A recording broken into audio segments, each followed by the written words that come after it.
problem. The Vexana also will be more protected. And now you have this big group where everyone can kind of stick together, Ube-esque, and the Fanny coming into that, it is a death ball for... So that is your answer. Instead of crowd control, we just all stay together, and if Fanny comes in, you die. No need to control it. We'll just all stay in a crowd, Onic says. They try to go back-to-back with wins. Can they take a 2-0 lead over Team Falcons PH? Naisu. Leo, what do you think about these drafts? I like them, man, you know. Good drafting here for both sides. It makes sense here, and I think for Falcons, after essentially that first game stop that Onic had, this is what you want to go ahead and, you know, bring in some of your best heroes, make it work. Kyle got his Fanny. But again, this is also Onic, right? Remember when they brought up the Fanny, Leo? And so they know the game plan to play against a Fanny here. And that's what I like the most, is both teams came in with answers.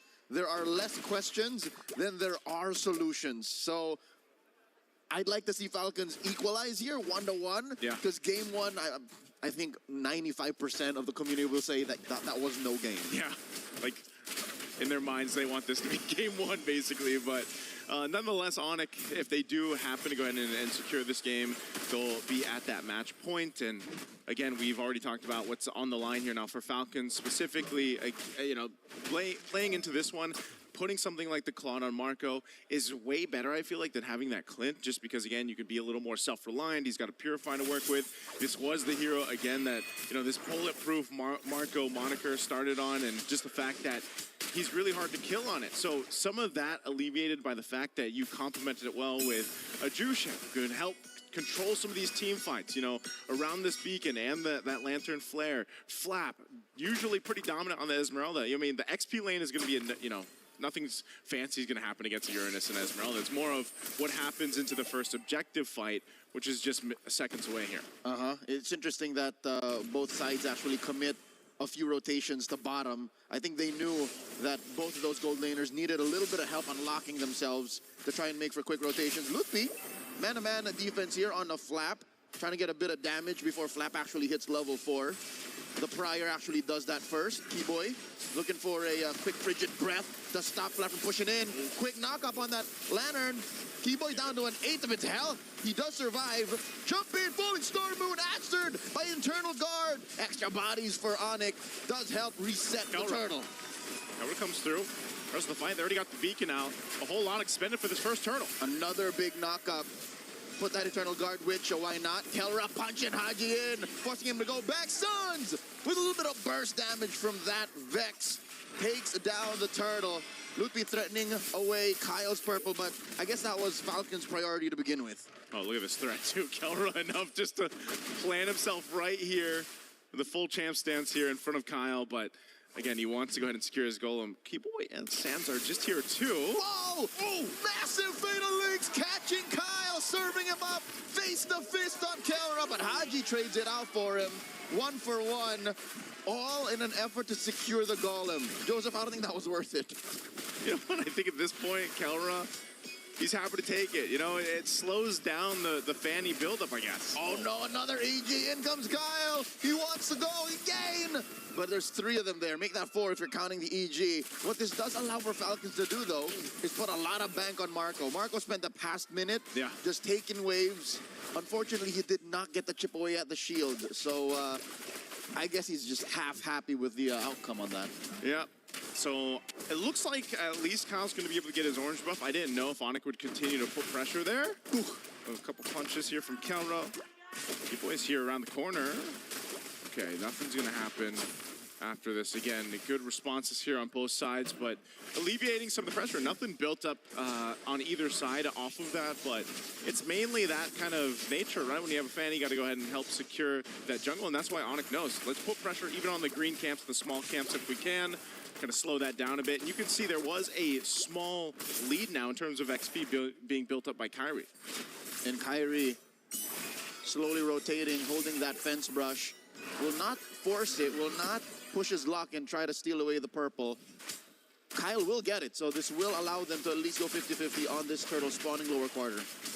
All right, Kelra in position 2. Fighting for that. Whoa, Kyrie gonna get forced off his green camp. Oh! That wall was the bane of Falcon's existence. Tower shot coming through. Cyclone Eye to get the safety. Oh man, Kyle is not in any shape to take the turtle. Gets taken down by Lutpi off of an Ionic edge. It's all Onic. The Sky Kings are taking their second turtle as they apply more pressure on Falcons jungle.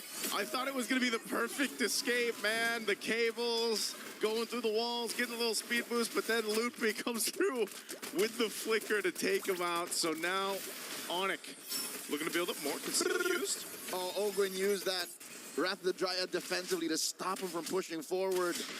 Are we back to square one? Is this the game one situation all over again? Onic playing on Onic time. Yeah, feels like it. I don't know if they're going to be able to get this turret too, it looks like. Oh, hold on, they want to attempt. Volley Star Moon, Flap, put down about 0.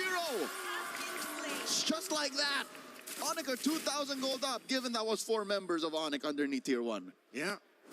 It's not as devastating as game one's turtle take that, where we had that one team fight and Onic pretty much took everything. 6-0. You know, 6-0, but Falcons still okay. This lead is building up. They got to look for something to slow this down, though. That's the big problem. I mean, look at this Keyboy's waiting position, too. Lutpi enough to zone out. Oh my God, Haji had a couple of major members of Onic behind him. And now Ogwin tries again. Comes in with a Wrath of the Dryad. Kyle does not have enough energy to start running roughshod in that small little avenue near the purple. This is tough because Onic are now up 3,000, push tier 1 in mid and bot, so the map is shrinking. The crazy thing about it is Onic's not really doing anything too fancy. It's just they're kind of putting pressure where they need to on the camps here of Kyle, but you know, because that's the thing. If you put enough pressure, you know that Falcons has to respond to allow Kyle to get this kind of farm, or even his purple buff, hell. And Onic can just continue to press down on the wound here. Uh-oh. Get a quick knockup, but answer with a fatal link. Super Marco couldn't make that blazing duet last more than 2 seconds. Ogwin underneath 3. They got 4 AG coming in, knocking up the big tree, chopping him down. Lutpi scores another. But they find a punish on Suns. Can Kyrie finish what he started? And Kyle falls. He might find a shutdown on a Kyrie here. Kyrie gets away. Oh man, the mobility again with Hirara on the showcase here. Just when you think, you know, sliver of HP left, we're going to at least take something down. At least Kyrie, but he gets away. Let's look at the replay here. Brought to us by STC again. The Eternal Guard in this fight.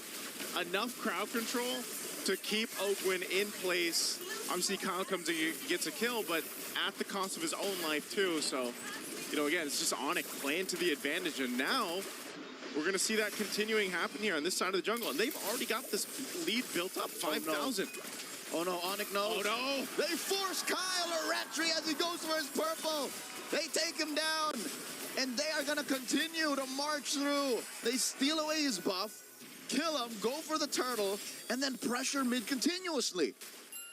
Man, I don't know. Onic's lineup is just like having, they just got bouncers, man. They got the Uranus, they got the you got to count the Eternal Guard from the Vexana, and then you got Keyboy and the Atlas. Like, these are 3 tanky dudes just giving so much space to Onic to work with. Technically 4, because with perfect match, that's another body you have to worry about. True.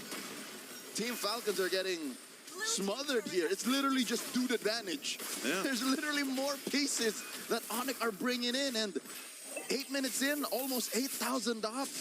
The math does not side with Falcons. Yeah, I mean, you can see this. I mean, Lutpi, of all people on this Uranus, just go ahead, face off against 4 members of Falcons. Doesn't really matter. You know, he's not going to get shredded down at this point, unless somehow Falcons can catch up to this. But just like we saw in game 1, being down, you know, 8,000 gold leading in to eventually this First Lord, you almost expect Onic just to secure that and start approaching these base turrets as they take down all tier 2 turrets of Falcons.